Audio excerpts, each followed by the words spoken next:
আল্লাহ রাব্বুল আলামিন বলেন, যারা নিজেদেরকে মুমিন দাবি করবে অবশ্যই অবশ্যই এই দুনিয়ার মধ্যে তাদের পরীক্ষা নেওয়া হবে, ঈমানের পরীক্ষা নেওয়া হবে।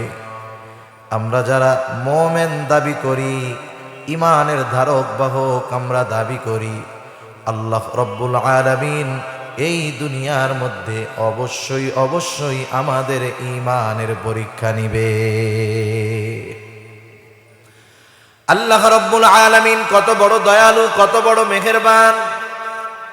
ঈমানের পরীক্ষা নিবেন আল্লাহ তাআলা এটা জানায় দিয়েছেন। এটা আমাদের জন্য উপকার, ইহসান করেছেন আমাদের উপর।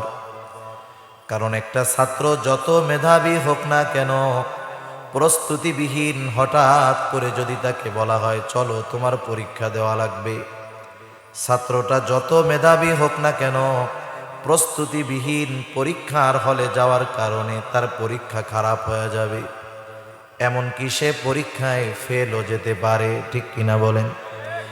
আল্লাহ রাব্বুল আলামিন প্রথমত ঘোষণা দেওয়ার মাধ্যমে পরীক্ষার প্রস্তুতি নেওয়ার সুযোগ আমাদেরকে দিলেন, যাতে করে আমরা পরীক্ষার প্রস্তুতি নিতে পারি। শুধু তাই না, আল্লাহ তাআলা কত বড় মেহেরবান, কত বড় দয়ালু। আল্লাহ রাব্বুল আলামিন শুধু পরীক্ষা নিবেন এমনটা বলেন নাই, বরং সাথে সাথে কোন কোন বিষয়ের পরীক্ষা আল্লাহ তাআলা নিবেন আমাদেরকে সেই বিষয়গুলোও আল্লাহ তাআলা জানায়া দিয়েছে। পরীক্ষার সময় যখন কাছাকাছি হয়, অনেক আগের থেকেই তো ঘোষণা হয় যে অমুক তারিখে পরীক্ষা শুরু হবে। এরপরে ভালো ছাত্র প্রস্তুতি নেয় পরীক্ষার। পরীক্ষার সময় যখন কাছায় আসে, নিকটে আসে, যেই শিক্ষক যেই বিষয়ে পারদর্শী তার কাছে সেই বিষয়ের বই নিয়ে ছাত্র গিয়া বলে, স্যার প্রশ্ন তো অনেক, পরীক্ষার হলে কোন কোনগুলা আসতে পারে, ইম্পর্টেন্ট প্রশ্নগুলো একটু দাগায়া দেন। এবার বিজ্ঞ শিক্ষক কি করেন, প্রত্যেক অনুশীলনী থেকে যেই প্রশ্নগুলা আসার মতো ওইগুলা দাগায়া দাগায়া দেয়। এটাকে সাজেশন বলে আর কি। আল্লাহ রাব্বুল আলামিন শুধু পরীক্ষা নিবেন তা নয়, সাথে সাথে সাজেশন দাগায়া দিয়েছেন কোন কোন বিষয়ের পরীক্ষা আমাদের দিতে হবে। আল্লাহ রাব্বুল আলামিন সেই কথাই বলেন, ওয়ালা নাবলুওয়ান্নাকুম বিশাইইম মিনাল খাউফি ওয়াল জু' ওয়া নাকসিম মিনাল আমওয়াল ওয়াল আনফুসি ওয়াত থামারাত ওয়া বাশশিরিস সাবিরিন। আল্লাহ রাব্বুল আলামিন বলেন, ওয়ালা নাবলুওয়ান্নাকুম, আমি অবশ্যই অবশ্যই তোমাদের পরীক্ষা নিব। আল্লাহ তাআলা কতটা গুরুত্ব সহকারে কথাটা বলছে তার জন্য বলতেছি। মনে করেন একজন লোক বলল আমি খাবো, কথাটা বলল আমি খাবো, এরপরে সে বলল আমি অবশ্যই খাবো। বলেন তো আগের কথার চাইতে পরের কথাটার গুরুত্ব বেশি না কম? অবশ্যই যোগ করার কারণে প্রথম কথার চাইতে দ্বিতীয় কথার গুরুত্ব বেড়ে যায়। আবার কোন ব্যক্তি যদি বলে আমি অবশ্যই অবশ্যই খাবো, তাহলে আগের দুই বাক্যের চাইতে শেষের বাক্য, শেষের কথাটার গুরুত্ব আরো বেড়ে যায়। ঠিক কিনা বলেন? আল্লাহ তাআলা কোনো কথা বলার জন্য অবশ্যই অবশ্যই বলার প্রয়োজন নাই, কারণ আল্লাহ তাআলা কসম দিয়ে, তাকিদ দিয়ে, গুরুত্ব দিয়ে অথবা কসম ছাড়া, গুরুত্ব ছাড়া যেই কথা বলেন উভয়টাই সমান। যদি কসম করে কোনো কথা বলেন সেটাও সমান, কসম ছাড়াও যদি কোনো কথা বলেন তাও সমান। আল্লাহ তাআলার কথার শান মান সব সমান। তাহলে আল্লাহ কসম খান কেন? তাহলে আল্লাহ তাআলা কথার আগেই কথা বলেন কেন? অবশ্যই অবশ্যই পরীক্ষা নিব বললেই তো শেষ। কিন্তু মানুষের স্বাভাবিক কিছু অভ্যাস আছে, খাসলাত আছে। ওই যে বললাম আমি খাবো বলার চাইতে কেউ যদি বলে আমি অবশ্যই আমি খাবো, এটারে আমরা আরো গুরুত্ব দেই। আমরা যেন গুরুত্বটা অনুধাবন করতে পারি, এজন্য আল্লাহ তাআলা দুইবার অবশ্যই যোগ করে, দুইটা তাকিদ যোগ করে আল্লাহ তাআলা বলতেছেন আমি অবশ্যই অবশ্যই তোমাদের পরীক্ষা নিব। সুবহানাল্লাহ। আল্লাহ রাব্বুল আলামিন বলেন ওয়ালানাবলুওয়ান্নাকুম বিশাইইম মিনাল খাউফ, আমি অবশ্যই অবশ্যই তোমাদের পরীক্ষা নিব। পরীক্ষা কিসের কিসের মাধ্যমে হবে? আল্লাহ তাআলা বলেন বিশাইইম মিনাল খাউফ, কিছুটা ভয়ের মাধ্যমে মুমিন তোমার ঈমানের পরীক্ষা নেওয়া হবে। ওয়াল জু, ক্ষুধা অভাব দারিদ্রতার মাধ্যমে মুমিনের ঈমানের পরীক্ষা নেওয়া হবে। ওয়া নাকসিম মিনাল আমওয়াল, মালের লস, মালের ক্ষতির মাধ্যমে মুমিনের ঈমানের পরীক্ষা নেওয়া হবে। ওয়াল আনফুস, জানের ক্ষতি, জীবনের ক্ষতির মাধ্যমে মুমিনের ঈমানের পরীক্ষা নেওয়া হবে। ওয়াস সামারাত, ফল ফসলের ক্ষতির মাধ্যমে মুমিনের ঈমানের পরীক্ষা নেওয়া হবে। আল্লাহ তাআলা এখানে 5টা বিষয়ের পরীক্ষার কথা বলছেন। কয়টা বিষয়? 5টা বিষয়ের পরীক্ষা। এই 5টা বিষয়ের পরীক্ষার সম্মুখীন হয়তো কোনো মুমিন এই 5 বিষয়েরই পরীক্ষা আল্লাহ তাআলা তাকে নিতে পারে। যদি এই 5 বিষয়ের না নেন, কমপক্ষে একটা বিষয়ের পরীক্ষা হলেও এ দুনিয়াতে আমাদেরকে দিতেই হবে। হয়তো ভয়ের পরীক্ষা, না হলে দারিদ্রতার পরীক্ষা, না হলে মালের ক্ষতির পরীক্ষা, না হলে জানের ক্ষতির পরীক্ষা, না হলে ফল ফসলের ক্ষতির পরীক্ষা। কমপক্ষে একটা পরীক্ষা দেওয়াই লাগবে, একাধিকও লাগতে পারে। কারো কারো ক্ষেত্রে আল্লাহ তাআলা 5টা বিষয়ের পরীক্ষাই দিতে পারেন। আল্লাহ রাব্বুল আলামিন 1 নাম্বার বললেন বিশাইইম মিনাল খাউফ, ভয় ভীতির মাধ্যমে মুমিনের ঈমানের পরীক্ষা নেওয়া হবে। ভয় ভীতি দেওয়ার উদ্দেশ্যটা কি? উদ্দেশ্য হলো আল্লাহ তাআলা দেখতে চায় আমার মুমিন ঈমানের কারণে যদি কখনো ভয় ভীতির সম্মুখীন হয়, সে কি ঈমানের উপরে অটল থাকে নাকি ভয়ে ঈমান থেকে বিচ্যুত হয়ে যায়। সেই জন্য অনেক সময় ঈমানের উপরে চলতে গেলে কেউ যদি পরিপূর্ণ ঈমানের দাবির উপরে চলতে চায়, দেখবেন ঘরের থেকেও ভয় ভীতি আছে। অনেক সময় অনেক যুবক ফোন দেয়, হুজুর দ্বীনের উপরে চলতে চাই, সুন্নত মতো চলতে চাই। কি দুঃখের কথা বলবো হুজুর, বাহিরের কথা পরে, কিন্তু ঘরের থেকেই বড় বাধা। কেমনে বাধা? আমি কলেজে পড়ি, ওয়াজ মাহফিল শুনছি, পরকালের ভয় ভিতরে কাজ করে, মন চায় সুন্নতি জিন্দেগি অনুযায়ী চলতে। জামা পায়জামা, লম্বা জামা গায়ে দিতে মন চায়, দাড়ি রাখতে মন চায়, টুপি পরে চলতে মন চায়, 5 ওয়াক্ত নামাজ পড়তে মন চায়। হুজুর এই যে দাড়ি রাখবো, নামাজ পড়বো, সুন্নতি লেবাস গায়ে দিব, সবচাইতে বড় বাধা আমার ঘরের মানুষ। আমার মা বাপ আমারে এগুলা পড়তেও দিতে চায় না। দাড়ি রাখা তো হুজুর বহুত দূরের কথা। তারা বলে দাড়ি রাখলে জঙ্গি বলে ধরে নিয়ে যাবে তোরে, সন্তান হারা হইতে আমরা পারবো না। এরপরেও যদি আমি তাদের উপরে একটু জোর জবরদস্তি করি, তারা বলে তুই দাড়ি রাখলে রাখ, রাত্রে তো ঘুমায় থাকবি, তখন কি করবি, সব কাইটা দিন। তাহলে চিন্তা করে দেখেন, পরিপূর্ণ দ্বীনের উপরে যদি চলতে চাই, ঘরের থেকেও ভয়ভীতি আছে না নাই?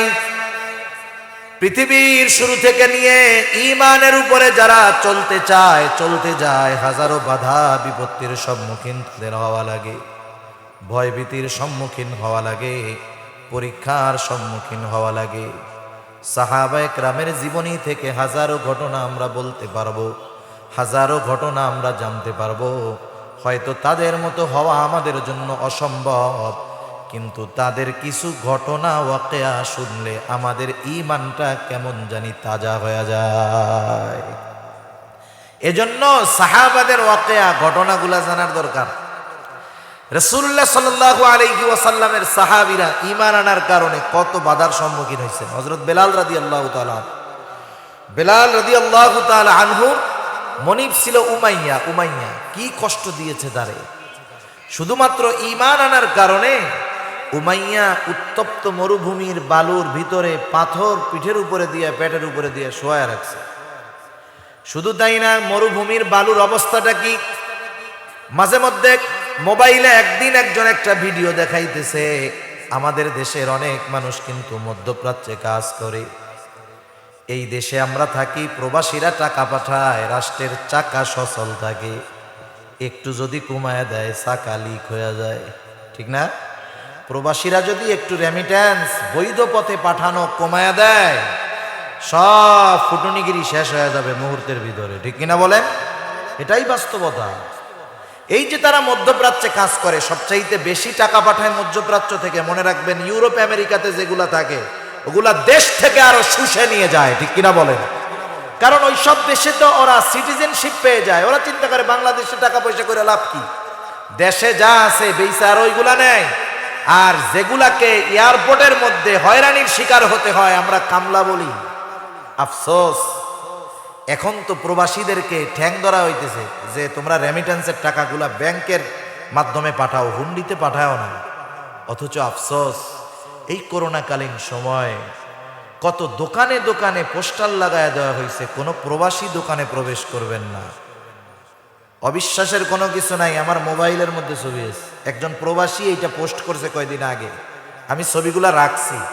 যে উনি তখন দেশের অবস্থা দেখে বলতেছে, আরে 1-1.5 বছর আগেও প্রবাসীদের সাথে কেমন আচরণ করছো, দোকানে দোকানে লাগায়া দিছো যে এই দোকানে প্রবেশী বিদেশি প্রবেশ নিষেধ, এখন অনুরোধ করো টাকা পাঠানোর জন্য।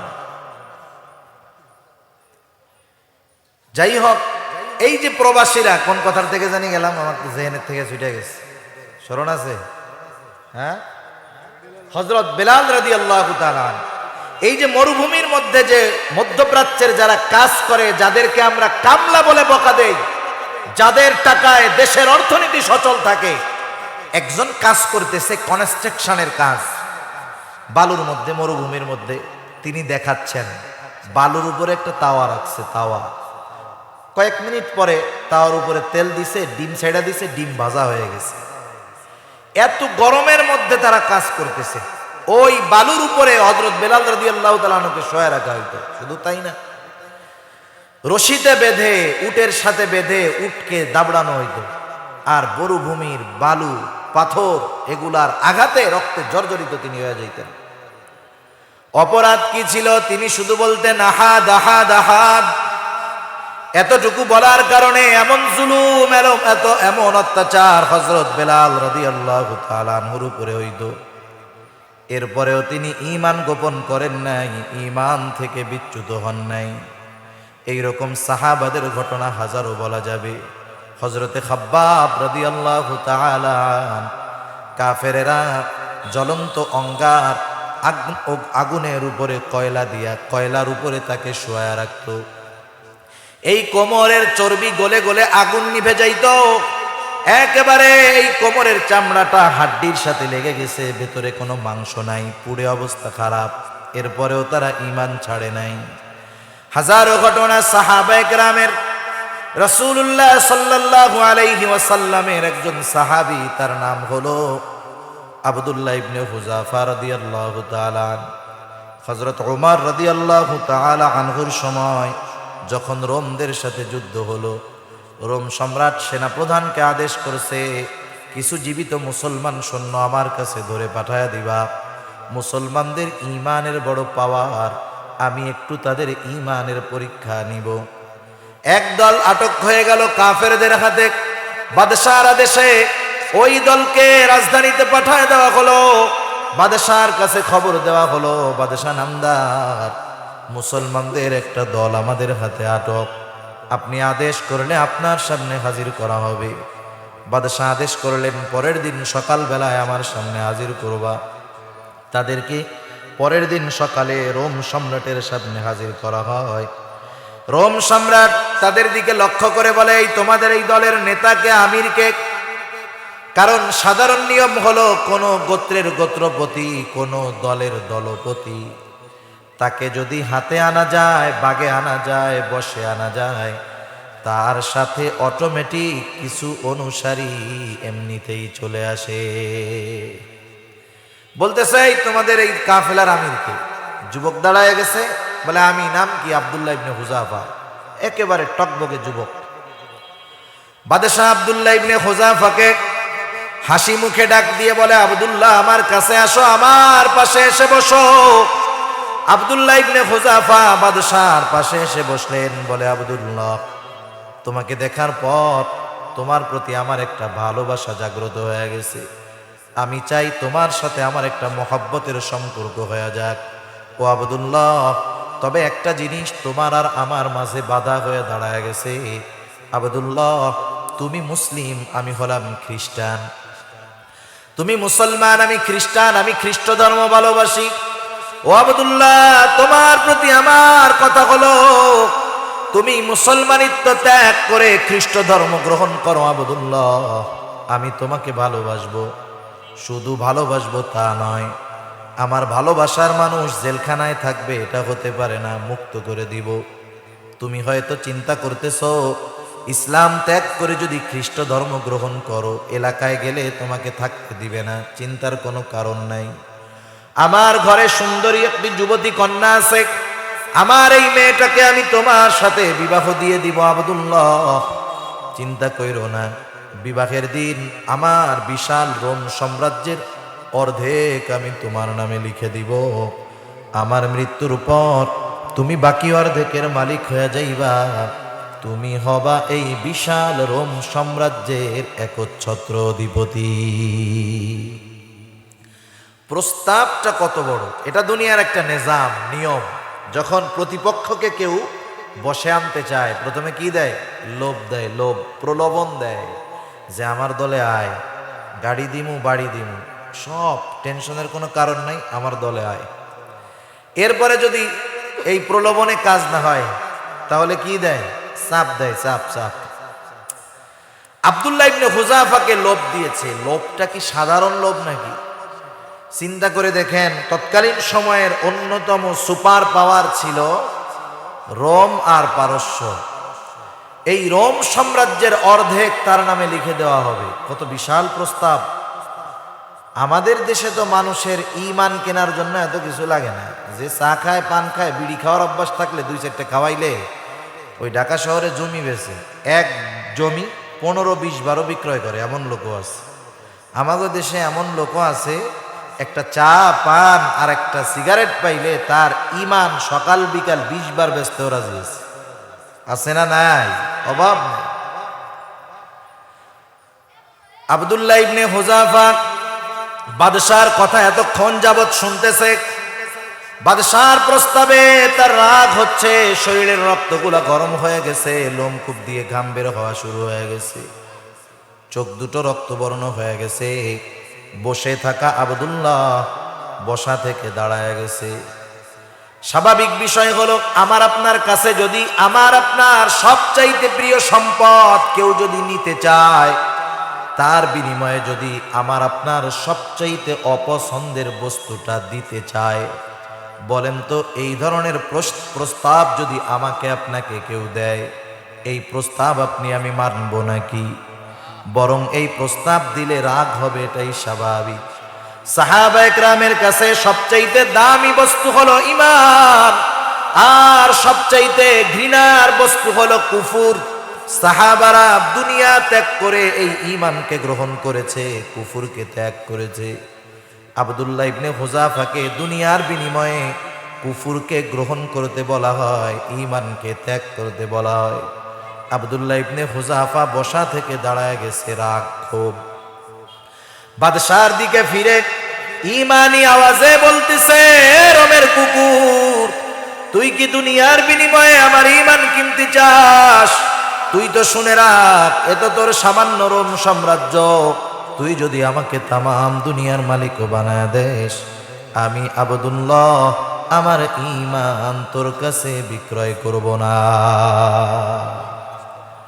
যে জিনিস কোনোদিন কেউ দেখে নাই, যেটা মানুষ কখনো কল্পনাও করে নাই, এই রকম কোনো জিনিস যদি আমার আপনার সামনে সংগঠিত হয়ে যায়, সাধারণভাবে অকল্পনীয় বস্তু যদি বাস্তবতায় পরিণত হয়, মানুষ তখন ভাষা হারায় ফেলে। এটা বলে হতবাক হয়ে গেছে। খুশির ঠেলায় অনেক সময় দেখেন না, মানুষ কথা কইতে পারে না। এইরকম অনেক অকল্পনীয় বস্তু যদি সামনে আসে, মানুষ অনেক সময় মুহূর্তের জন্য ভাষা হারায় ফেলে। কি বলবে, কি দেখতেছে মিলায় পারে না।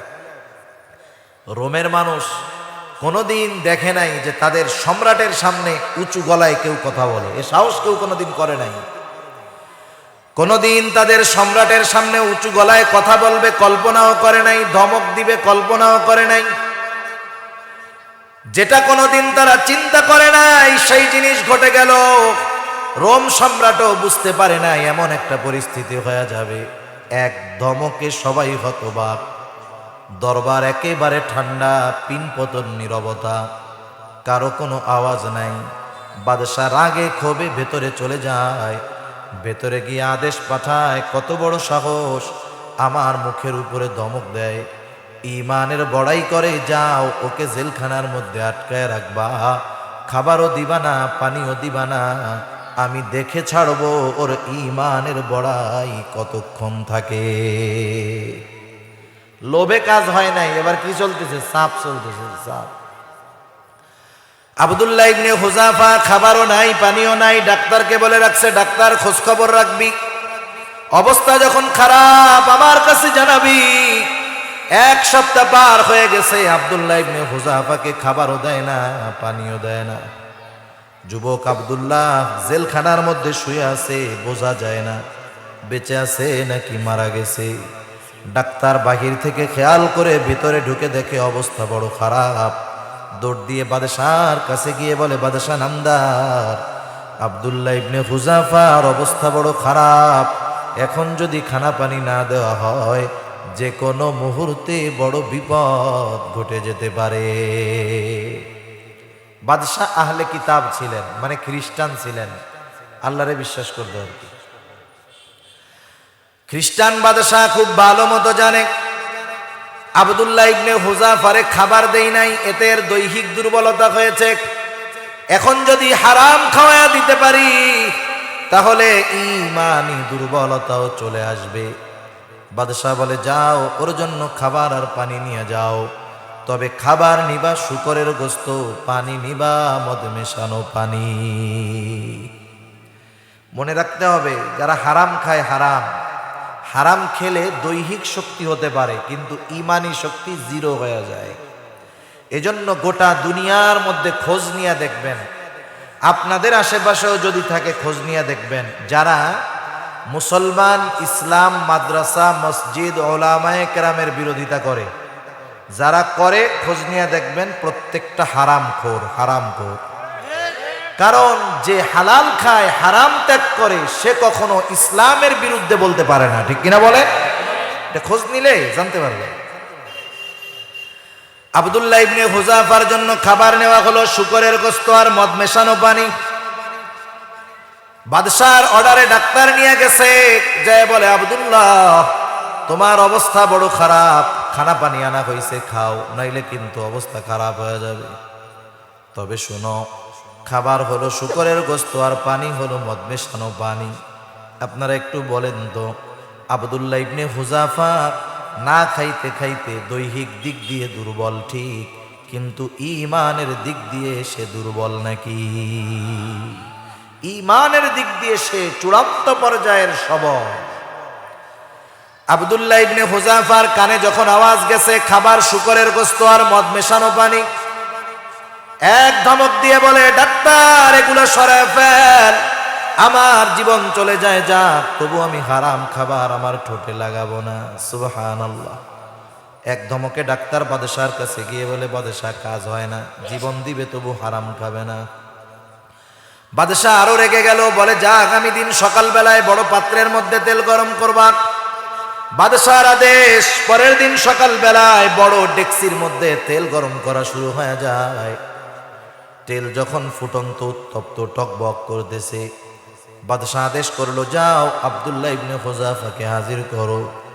আব্দুল্লাহ ইবনে হুযাফা না খেয়ে এত দুর্বল, একা একা হেঁটে আসার শক্তি নাই, দুইজনের কাঁধে ভর করে বাদশার সামনে আব্দুল্লাহ ইবনে হুযাফা।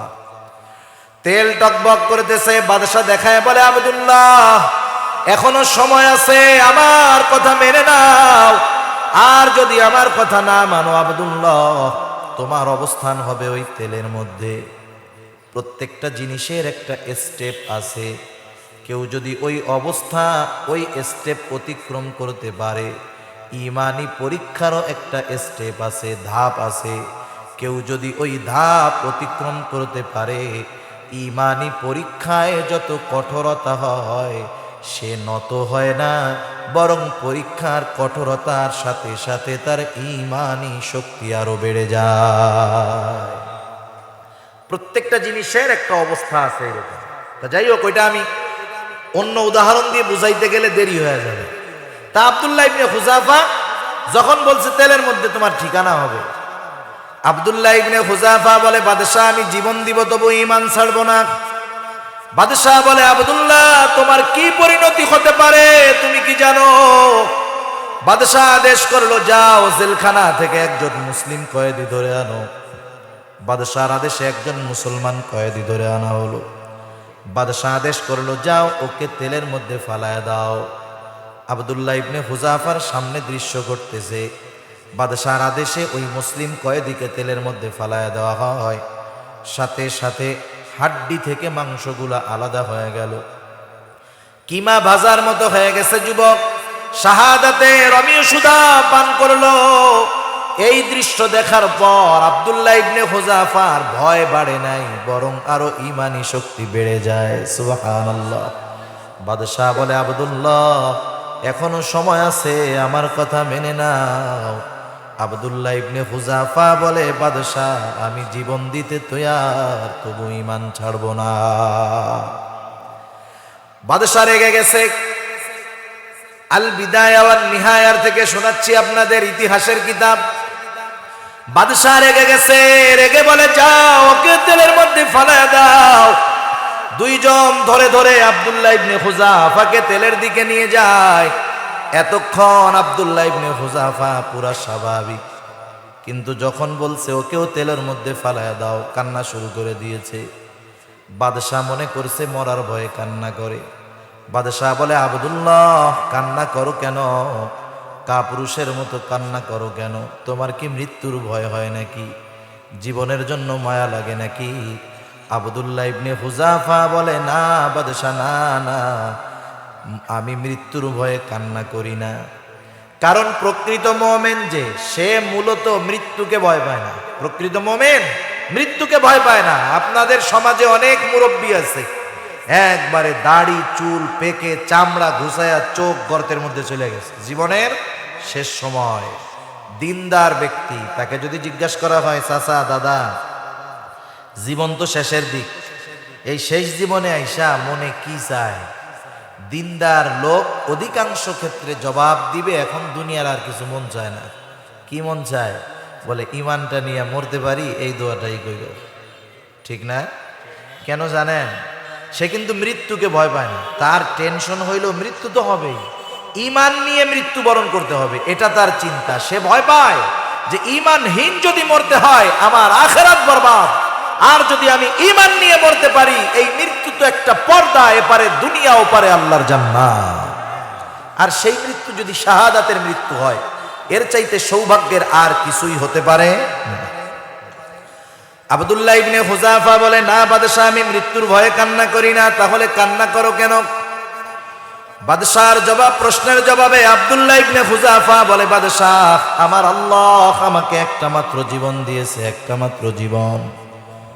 এক জীবন আমি একবার আল্লাহর জন্য কোরবান করতে পারবো। আমার তো মন চায় আমার আল্লাহ আমাকে শত শত জীবন দিবে, এই শত শত জীবন আমি শত শতবার আল্লাহর জন্য কোরবান করে দিব। বাদশাহ তো আহলে কিতাব, আল্লাহরে বিশ্বাস করে। ও চিন্তা করতেছে, হায় হায়, ওরে তেলের মধ্যে ফালায় দেওয়ার হুকুম দিলাম, ও দেখি এখন একবার না শতবার মরতে চায়। কারণ কি? বাদশার মধ্যে একটু ভয় ঢুকে গেছে। ও চিন্তা করতেছে যে ওকে যদি আমি তেলের মধ্যে ফালায়া দেই, ও মরে যাবে ঠিক, পরাজিত হবে না। ঠিক কিনা বলেন? একটা জিনিস মনে রাখতে হবে, মানুষকে একজন মানুষ মেরে ফেলছে, একজনকে মাইরা ফালানোর দ্বারাই সে পরাজিত হয়ে যায় না। জিহাদের ময়দানে গেছে, আল্লাহর রাস্তায় জিহাদ করবে, সে শাহাদাত বরণ করছে, যুদ্ধে জয়ী হইতে পারে নাই। বলেন তো, এত যুদ্ধের ময়দানে শাহাদাত বরণ করলো, যুদ্ধেও দল জিতে নাই, এই লোকটা কি হেরে গেছে না জিতে গেছে? এই লোকটা জিতে গেছে।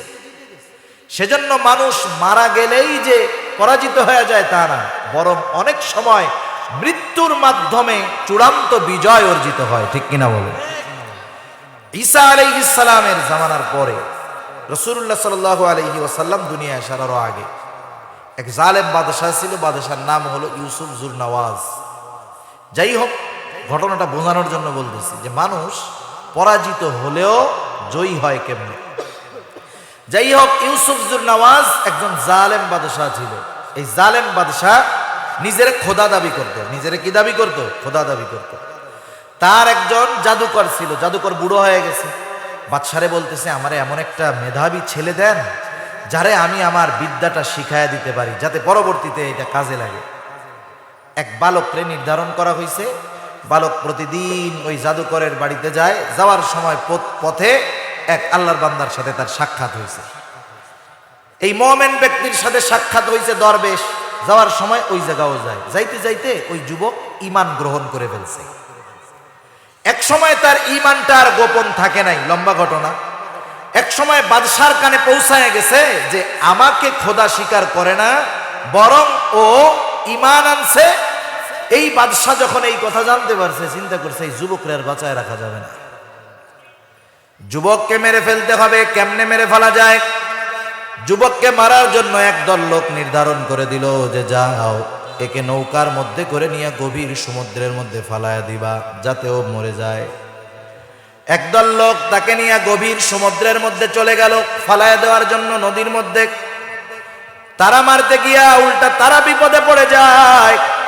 যখন সমুদ্রের মধ্যে এক উত্তাল ঢেউ আসছে, ঢেউয়ের তোড়ে যারা মারতে গেছে তারা শেষ। আল্লাহর কুদরত, যুবক সুস্থ অবস্থায় নদীর পাড়ে ফিরে আসছে। এইবার বাদশার দরবারে এসে হাজির। কই রে, তোরে না একদল লোক দিয়া মারতে পাঠাইলাম, তারা কই? বলে, তারা আমাকে মারতে গেছে, মারতে পাঠাইছো, আমার আল্লাহ আমাকে বাঁচায়া দিয়েছে, তাদের খেল খতম, তারা শেষ।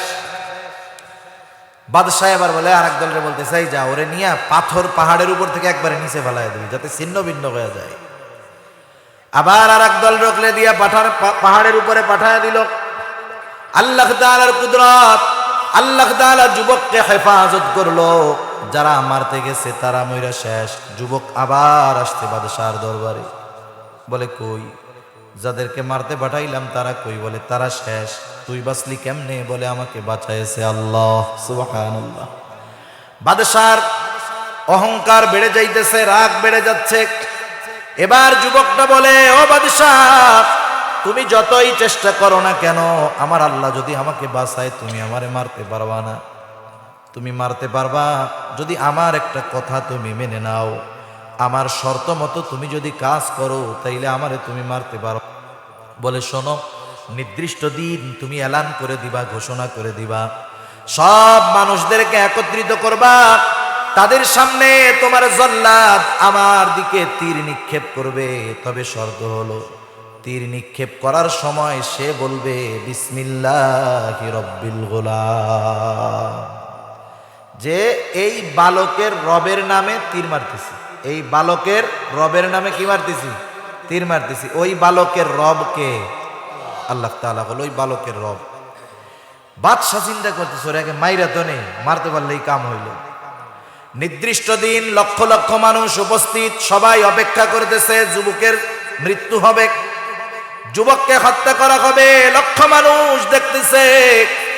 এইবার নির্দিষ্ট সময় চলে আসলো, হাজারো মানুষ চাতক পাখির দিক মতো তাকায় আছে, লাখো জনতা, কি ঘটতেছে এইটা? এইবার জল্লাদ তীর হাতে নিয়ে বিসমিল্লাহি রব্বিল গোলাম বলে যুবকের দিকে তীর মেরে দিল। যুবক শাহাদাত বরণ করলো। উপস্থিত লক্ষ জনতা এই দৃশ্য দেখে সাথে সাথে পাঠ করলো, লা ইলাহা ইল্লাল্লাহু ঈসা রূহুল্লাহ। এখন বলেন, যুবক তো তীরের আঘাতে মারা গেছে, মরে গিয়ে কি পরাজিত হয়েছে নাকি জয়ী হয়েছে? সেজন্য সব মৃত্যুই পরাজয় আনে না, বরং কিছু মৃত্যু চূড়ান্ত বিজয়ের দেখা দিয়ে দেয়। এখন কিছু মানুষ আছে জীবিত থেকেও মরা, আছে না? তামাম দুনিয়ার কাফেররা, এই আর্জেন্টিনা ব্রাজিলের সাপোর্টার, মুসলমান ঘরের সন্তান, ওরা যদি 300 কোটিও হয়, একটা কাফের ওদের ভয় পায় না, কারণ ওদেরকে কাফেররা মৃত মনে করে। কিন্তু একজন আল্লাহর বান্দা যদি হকের পক্ষে আওয়াজ তোলার থাকে, তাম দুনিয়ার কাফেররা তাকে ভয় পায়, ঠিক কিনা বলে? এগুলারে সব মরা মনে করে, এগুলা সাপোর্টার লাফাই দিছে ঠিক, ওগুলা ওদের কাছে জিন্দা লাশ, গোনার মধ্যে নাই। ওদেরকে আমরা মুসলমান ঘরের সন্তান মনে করি, ইয়াহুদি নাসারারা ওদেরকে মুসলমানই মনে করে না। মনে রাখেন এইটা, মরলে ঠিকই মুসলমান গোরস্থানে দাফন হবে, জানাজা হবে, মিলাদ মাহফিল হবে, মানসিরে খাওয়ানো হবে, আর কি যা হয় সমাজে তাই কইতেছে, কোনো লাভ নাই। ওরা জানে ওগুলা হলো ফুটা বালতি, ওর মধ্যে কিছুই থাকবে না। আব্দুল্লাহ ইবনে হুযাফাকে যদি তেলের মধ্যে ফালায়া দেয় সে মরে যাবে, তবে পরাজিত হবে না। বাদশাহ এবার বলতেছে কি করা যায়? বলে আব্দুল্লাহ কোনো কিছু লাগবে না, আমি তোমাকে মুক্ত করে দিব, একটা কাজ করো। কি? বলে আরবের রীতি অনুযায়ী আমার কপালের মধ্যে একটা চুম্বন দাও, চুমো দাও, তাইলে তোমাকে আমি মুক্ত করে দিব। আব্দুল্লাহ ইবনে হুযাফা চিন্তা করতেছে, বাদশাহ তোকে চুমা দিব ঠিক তোর কপালে, তবে আমার জীবনের বিনিময়ে নয়। এবার আব্দুল্লাহ ইবনে হুযাফা বলতেছে যে চুমা তো নিতে চাও, তাহলে শর্ত হলো তোমার জেলখানায় যত মুসলিম কয়েদি আছে সবগুলারে মুক্ত করে দিতে হবে, তাইলে চুমা দিতে পারি। আব্দুল্লাহ ইবনে হুযাফার এই প্রস্তাবের পরে বাদশা চিন্তা করে, যা হয় হোক চুমা তো পাওয়া যাবে। এবার বলে ঠিক আছে চুমা দাও। আব্দুল্লাহ ইবনে হুযাফা সব কয়েদিদের কথা চিন্তা করে বাদশার কপালে একটা চুম্বন করলো। বাদশাহ ওয়াদা মোতাবেক সব আটককৃত মুসলিম কয়েদিদেরকে মুক্ত করে দিল। মূল কথা হলো, কত ভয় ভীতি দিয়েও ঈমান থেকে টলানো যায় নাই। ঈমানের উপরে অবিচল থাকার কারণে চূড়ান্ত বিজয় আল্লাহ তাআলা আব্দুল্লাহ ইবনে হুযাফাকেই দিয়েছে। সেজন্য দুনিয়াতে চলতে ফিরতে আমাদের অনেক বাধা বিপত্তি আসতে পারে, ভয় ভীতি আসতে পারে, ঈমানের উপরে অটল থাকতে হবে। আল্লাহ তাআলা সেজন্য জানায়া দিলেন, বান্দা আমি অবশ্যই দুনিয়াতে তোমাদেরকে কিছুটা ভয়ের মাধ্যমে ঈমানের পরীক্ষা নিব। এরপরে আল্লাহ রাব্বুল আলামিন বলেন, ওয়াল জু', ক্ষুধা, অভাব, দারিদ্রতার মাধ্যমে মুমিনের ঈমানের পরীক্ষা নেওয়া হবে। ক্ষুধা, অভাব, দারিদ্রতা এক কথা। যাই হোক, আমরা সমাজের মানুষ, আমাদের একটা অভ্যাস হইল, আমাদের যদি সম্পদ থাকে আমরা মনে করি যে সম্পদটা নেয়ামত, সম্পদকে আমরা কি মনে করি? কিন্তু সম্পদও যে পরীক্ষা হয় এটা আমরা কখনো চিন্তা করি না। অথচ আল্লাহ তাআলা বলেন, ইন্নামা আমওয়ালুকুম ওয়া আওলাদুকুম ফিতনা, সন্তান সম্পদ এটা তোমাদের জন্য পরীক্ষা। তাহলে সম্পদ যেমন নেয়ামত, সম্পদ তেমন পরীক্ষা। আবার দেখেন, যখন আমরা অভাবে পড়ি, তখন আমরা অভাবে পড়লে মনে করি যে হায় রে, অভাবটা মনে হয় পরীক্ষা, কিন্তু অভাবও নেয়ামত হয় এটা আমরা বুঝি না। কারুনের নাম শুনছেন না? কারুন, অনেক সময় অভাব নেয়ামত হয়। তা কারুন যখন অঢেল সম্পদের মালিক হইতেছে, অনেক সম্পদের মালিক, মূসা আলাইহিস সালাম বলল, কারুন সম্পদের মূল মালিক তো আল্লাহ, তুমি আল্লাহ তাআলার জন্য যাকাত দাও, সাদকা করো। কারুন এইবার যখন যাকাতের কথা বলা হলো, কারুনকে যখন যাকাতের কথা বলা হলো, কারুন যাকাত তো দিলই না, অস্বীকৃতি জ্ঞাপন করলো। সাথে সাথে মূসা আলাইহিস সালামকে জিনার অপবাদ দেওয়ার জন্য একজন দুশ্চরিত্রা মহিলাকে ভাড়া করলো, একজন দুশ্চরিত্রা মহিলাকে ভাড়া করলো। বলেন, নবীদের উপরে যদি এমন জিনার তোহমত দেওয়ার অপচেষ্টা করা হয়, আল্লাহ তাআলা সেটা সহ্য করবে নাকি? সহ্য করবে? আল্লাহ তাআলা সহ্য করেন নাই ভাই।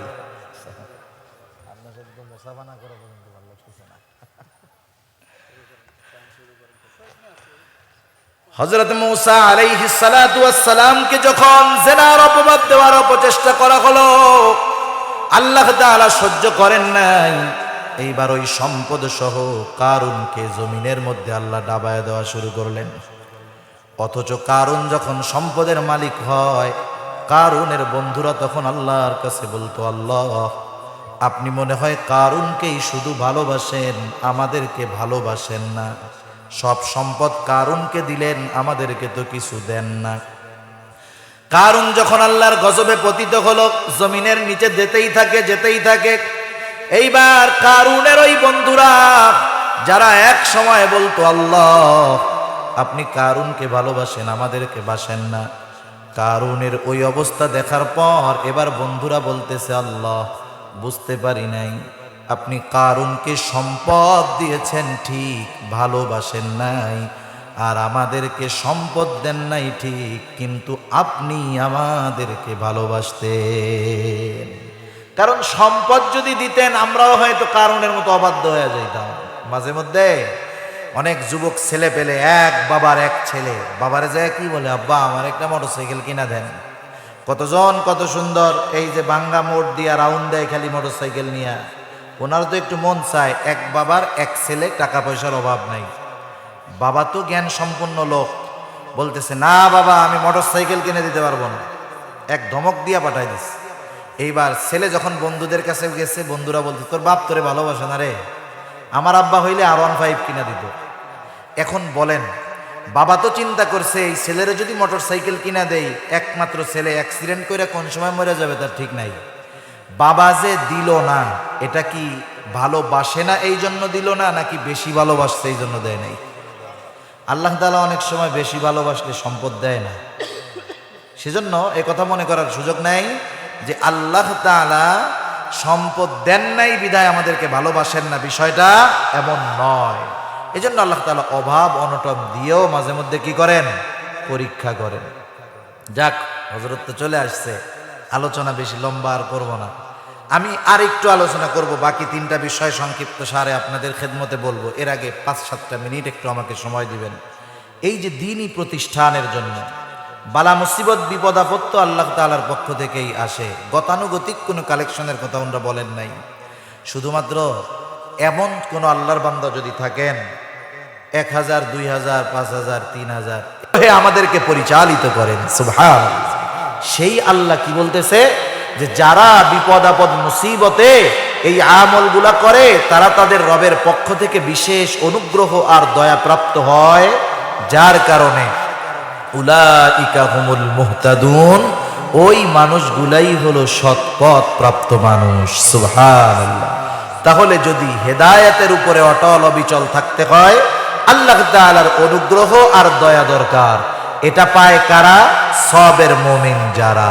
আল্লাহ সুবহানাহু ওয়া তাআলা আমাদের প্রত্যেককে সবের মুমিন হওয়ার তৌফিক দান করুক, সকলে বলি আমিন। আরেকটা হাদিস মনে পড়ে গেল, রাসূলুল্লাহ সাল্লাল্লাহু আলাইহি ওয়াসাল্লাম বলেছেন কখনো আল্লাহর কাছে সবর কামনা করতে হয় না, মানে মুসিবত কামনা করবা না, আল্লাহ তাআলার কাছে সবসময় নিরাপত্তা কামনা করবা। যদি আল্লাহ তাআলা কোনো মুসিবতে পতিত করেনি তখন কি করণীয়, এগুলাই আমরা আলোচনা করলাম। আল্লাহ সুবহানাহু ওয়া তাআলা আমাদের সবাইকে কথাগুলা বুঝবার, আমল করবার তৌফিক দান করুক, সকলে বলি আমিন। ওয়া আখিরু দাওয়ানা আলহামদুলিল্লাহি রাব্বিল আলামিন।